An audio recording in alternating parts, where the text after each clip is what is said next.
Good morning, Albert. How are you? Good. How you guys doing? We're awesome, Albert. We're 4-2, baby, and we've got that dude at quarterback and all the national pundits like Chris Canty and Michael Irvin starting to look a little foolish, Albert.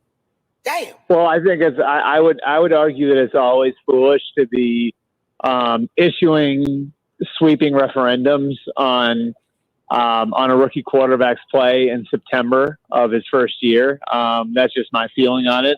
Seen a lot of those things go both ways, where a guy looks great, out of the gate as a rookie and winds up not being very good, and a guy not being very good winds up being great. So, I think I was pretty consistent with this two guys. I think I've sort of told you guys it was dumb to make those sorts of judgments that early, right? Yes, you did. Yeah. So you were all over it. So points for me, I guess. Yes, big time. Big time. So overall, I mean, you're in a great position right now into the bye.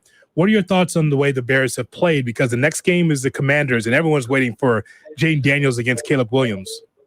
Yeah, I think the best thing about it, guys, is that, they've shown they can win different ways. And they've shown they can run the ball with DeAndre Swift. They've shown they can play good defense, which isn't just this year, but now is going back over a longer period of time to last year. It's a good football team right now. And that's why I think their approach with Caleb was so interesting, because this isn't year one for Ryan Poles and Matt Eberflus. This is year 3. And I think having that kind of football team allowed for them. And I think I might have used this analogy with you guys last week.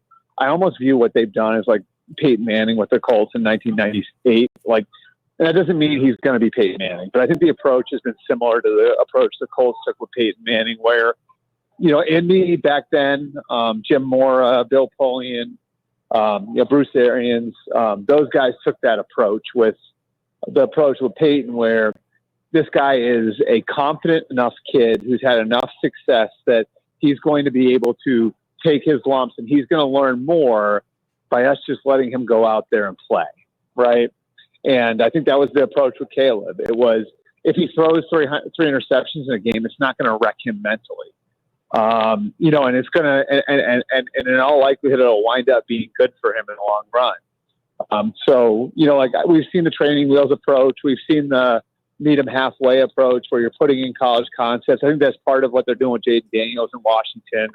And I think the approach with the Chicago's taking with Caleb is a little bit more like, let's just let him go play. Let's just let him go run the offense. And we believe that it's going to pay off in time. And it seems like that's starting to come around for them. Albert, in terms of what happened with Aiden Hutchinson, we're November 5, right around the corner, Bears on a bye week. Do you think Detroit's going out looking at Myles Garrett, Micah Parsons, just get any kind of big name rush edge? And do you think we're going to see more action or a typical deadline league-wide? I think it's going to be normal. I mean, there could be some big names out there. I mean, you can call on Micah Parsons and Myles Garrett. I can't imagine those two would be available. But I mean, who knows? Like, sometimes these things can surprise you. I think one of the things that's interesting about the position Detroit is in is they aren't the only team that needs pass rush help. Baltimore, for example, another contender that could use another pass rusher. So there are teams out there that need edge rush help. I think that's going to make for some competition for those guys that are available. I think, the Jets could wind up getting something pretty interesting for Hassan Reddick here, so that's, I think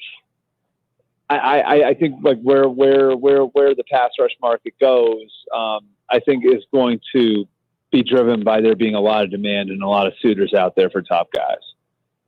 This Jets outfit is just, it's unbelievable. That game was so sloppy yesterday, Albert, with the Bills defeating the Jets 23-20. The amount of flags. My God. That's not what the league wants. You don't want that many flags. But as far as on the Jets side of things, what does it say? No more Robert Saleh. You had an opportunity to win that game and you fall short. So what's the Jets' future with Rodgers?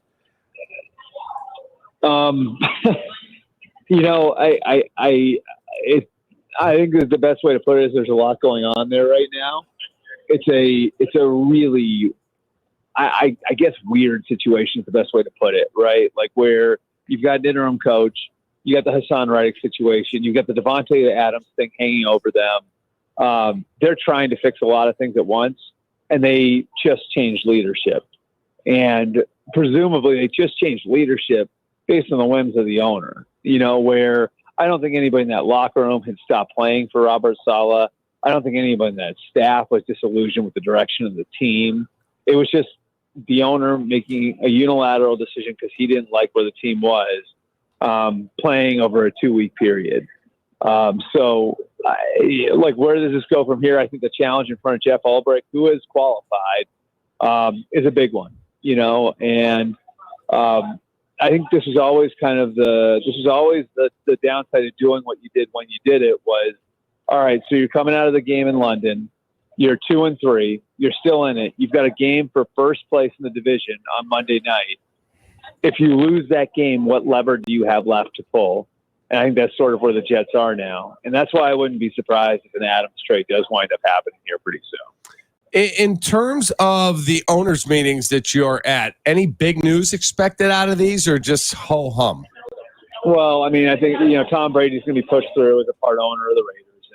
And the percentages of that, it's roughly 5% going to Brady, roughly 5% going to his business partner, Tom Wagner, and then 0.5% going to Richard Seymour, which is interesting. Now, will that affect the way the Raiders do business in the short term? Maybe not.